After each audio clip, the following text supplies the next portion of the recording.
जी आप अनुराग ठाकुर जी हैं, सांसद हैं हमारे जी हिमाचल से। और बस अपने कर्तव्य में चूक ना होने पाए तो हमें प्रभु सेवा और बढ़ा के देते रहेंगे। ये सृष्टि में जो हमें सेवा मिली यही हमारी पूजा है। अगरबत्ती, धूप बत्ती, ये तो पूजा के साधारण अंग हैं, कोई भी कर सकता है। लेकिन जिन पूजा से भगवान प्रसन्न होते हैं वो हम आपको पूजा बताते हैं। अर्जुन जी कह रहे मैं संन्यास लूंगा, भगवान कह रहे नहीं। अर्जुन कह रहे मैं संन्यास लेकर भीख मांग कर खाऊंगा, युद्ध नहीं करूंगा। भगवान कह रहे नहीं, युद्ध कर और माम स्मरण, मेरा स्मरण। दो हम प्राय बताते थे कि ये दो चीजें हमें सेवा से वंचित कर देती हैं।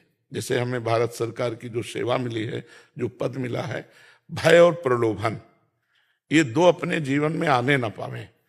किसी से भय नहीं, क्योंकि भगवान के बंदे हम हैं और हमारा राइट टाइम जिस समय जो कुछ होना वो लिखा हुआ है। किसी के गिड़गिड़ाने से वो टल नहीं जाएगा। जो विधना ने लिख दिया छठी राव के अंक, राय घटे न तिल बढ़े रौरे जीव निसंग। भाई को ठोकर मार के जियो, जिस दिन जो होना है वो होगा, उसके पहले नहीं हो सकता। मस्त। और प्रलोभन, किसी के प्रलोभन से नहीं। प्रलोभन हमको नीचे गिरा देता है। आज हमारे देश में जो कहीं कमजोरी पाई जाती है पदाधिकारियों में या निर्णय में या समाज सेवा में, वो प्रलोभन और भय, दो ही चीजें। किसी भी तरह का भय या फिर आपको धनराशि, अगर प्रलोभन और भय से बच करके किया जाए तो यही भगवत प्राप्ति करा देगा। जो समाज सेवा है ना, भगवत स्मरण करते यही भगवत प्राप्ति करा देगा। तो आप प्रलोभन और भय पर नजर रखिए, क्योंकि कहीं आपके क्षेत्र में जो कार्य क्षेत्र है उसमें आपके ऊपर दबाव न पड़ने पावे। बस आप आगे बढ़ते चले जाएंगे, क्योंकि भगवान की सेवा है ये। तो और भी बड़ी तो सेवाएं हैं, और भी आगे पद हैं। तो जब हम 100 रुपया ठीक से खर्चा कर लेंगे तो पिताश्री हैं भगवान हमारे, 1000 देंगे, और 1000 सही खर्चा हो जाएगा तो 1 लाख दे देंगे। तो हम अपनी सेवा को बढ़ाते चले जाएं और भय और प्रलोभन से युक्त कभी ना हो। सारी उम्र के लिए जो आपने बताया गुरु जी, इसमें कभी कोई कमी नहीं आएगी। मेरी पत्नी का तो दिन ही शुरुआत आपके वचनों से होता है, और रात को भी हम लोग सोते समय वो से पहले होता है। आपका बहुत बहुत आभार, बहुत कुछ सीखने को मिला। एक बात मैं जरूर कहूंगा, इतने सब संतगण साथ में यहाँ पर है, मैं बहुत जगह गया हूँ, इतना मधुर स्वभाव और सबको इतने प्रेशर के बावजूद भी जो हैंडल करते हैं जी। असली बात ये सब पढ़े लिखे बच्चे हैं। ये कोई सीए है, कोई प्रोफेसर है, कोई जो ऐसे ना है, ये सब पढ़े लिखे संत बने हुए हैं और ये सब अच्छे घरों के बने हुए हैं। और दूसरी बात, हमने सबसे ये कह रखा है कि कभी किसी से अर्थ की संबंधी अगर हमें शिकायत आई कि आपने मांगा है, तो हमारा शासन थोड़ा कठोर है इस विषय में। मांगना नहीं है, और कभी ये शिकायत आई का अभद्र व्यवहार हुआ तो हम तुम्हारी सफाई नहीं सुनेंगे, हम आपको दंड देंगे। तो भगवान की कृपा से पढ़े लिखे ऐसे बच्चे, सद्गुण देखते हैं ऐसे बच्चे। और ऐसा ही आशीर्वाद दीजिए कि ऐसे समाज सेवाएं सबकी करते रहें, तनिक भी इनके अंदर अहंकार ना आवे। बाकी सबका व्यवहार बदल जाता है। जी आप अनुराग ठाकुर जी हैं, सांसद हैं हमारे जी हिमाचल से। और बस अपने कर्तव्य में चूक ना होने पाए तो हमें प्रभु सेवा और बढ़ा के देते रहेंगे। ये सृष्टि में जो हमें सेवा मिली यही हमारी पूजा है। अगरबत्ती, धूप बत्ती, ये तो पूजा के साधारण अंग हैं, कोई भी कर सकता है।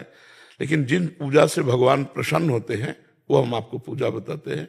अर्जुन जी कह रहे मैं संन्यास लूंगा, भगवान कह रहे नहीं। अर्जुन कह रहे मैं संन्यास लेकर भीख मांग कर खाऊंगा, युद्ध नहीं करूंगा। भगवान कह रहे नहीं, युद्ध कर और माम स्मरण, मेरा स्मरण। दो हम प्राय बताते थे कि ये दो चीजें हमें सेवा से वंचित कर देती हैं। जैसे हमें भारत सरकार की जो सेवा मिली है, जो पद मिला है, भय और प्रलोभन, ये दो अपने जीवन में आने ना पावे। किसी से भय नहीं, क्योंकि भगवान के बंदे हम हैं और हमारा राइट टाइम जिस समय जो कुछ होना वो लिखा हुआ है। किसी के गिड़गिड़ाने से वो टल नहीं जाएगा। जो विधना ने लिख दिया छठी राव के अंक, राय घटे न तिल बढ़े रौरे जीव निसंग। भाई को ठोकर मार के जियो, जिस दिन जो होना है वो होगा, उसके पहले नहीं हो सकता। मस्त। और प्रलोभन, किसी के प्रलोभन से नहीं।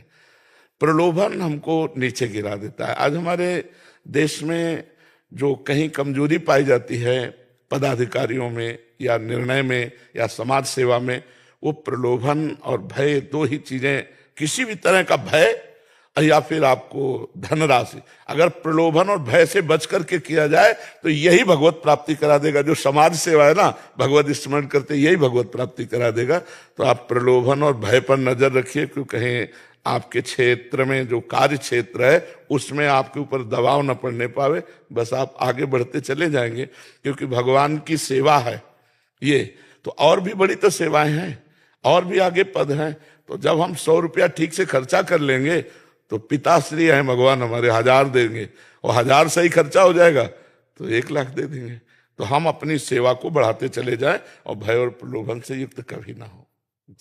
ये सारी उम्र के लिए जो आपने बताया गुरु जी, इसमें कभी कोई कमी नहीं आएगी। मेरी पत्नी का तो दिन ही शुरुआत आपके वचनों से होता है, और रात को भी हम लोग सोते समय वो से पहले होता है। आपका बहुत बहुत आभार, बहुत कुछ सीखने को मिला। एक बात मैं जरूर कहूंगा, इतने सब संतगण साथ में यहाँ पर है, मैं बहुत जगह गया हूँ, इतना मधुर स्वभाव और सबको इतने प्रेशर के बावजूद भी जो हैंडल करते हैं। जी, असली बात ये सब पढ़े लिखे बच्चे हैं।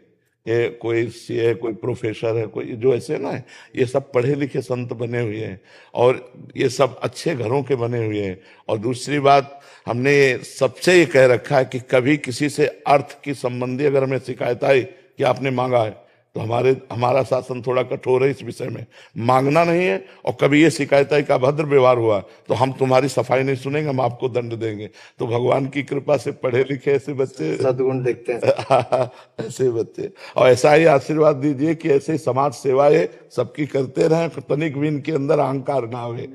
बाकी सबका व्यवहार बदल जाता है।